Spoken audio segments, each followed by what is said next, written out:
అడవుల లోతుల్లో ఓ కథ నిద్రపోయిందిరా.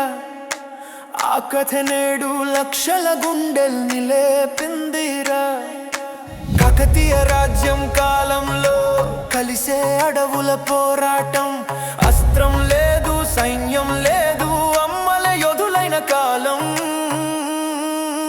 జై సమ్మక్క తల్లి, జై సారక్క అమ్మ.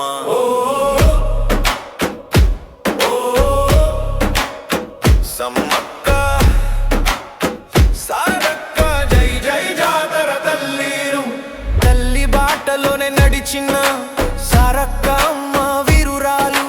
రక్తబంధం మాత్రమే కాదు, యుద్ధ బంధం ఆమె ఆయుధాలు. తల్లి పక్కనే నిలబడి కత్తి పట్టిన కాలం రా. అమ్మ కోసం, అడవి కోసం ప్రాణం ఇచ్చిన గాథరా. బాణాల మొదలు డోలు శబ్దం వినిపించిందిరా. వీరుల రక్తంతోనే మెదరం ఎర్రబడిందిరా. సమ్మక్క తల్లి జాతర వచ్చిందిరో. సారక్క అమ్మ శక్తి దిగిందిరో. మెదరం అడవి కంపిందిరో. డోలు డప్పు సౌండు మోతెక్కిందిరో. పోరాటం చివరి అంచులో అమలు అదృశ్యమయ్యారురా. శవం లేదు, సమాధి లేదు, దేవతలుగా మారారురా. అడవిలోనే లీనమై శక్తిగా మారిన కాలం రా. అందుకే రాతి విగ్రహం కాదు, అడవే అమ్మల ఆలయం రా.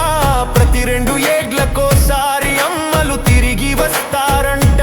భక్తుల నమ్మకం నెత్తిన పెట్టుకుని జాతర జరిపించుకుంటారంట.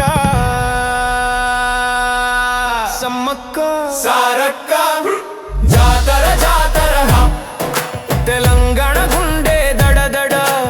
అమ్మల పేరు మంత్రం రా. అడవుల గడ్డ నుంచి అమ్మలు నడిచొస్తే ఎర్ర గంధం వాసన, గాలిలో పరిమళం. బెల్లం బంగారం ఇచ్చుకుంటి మీరు.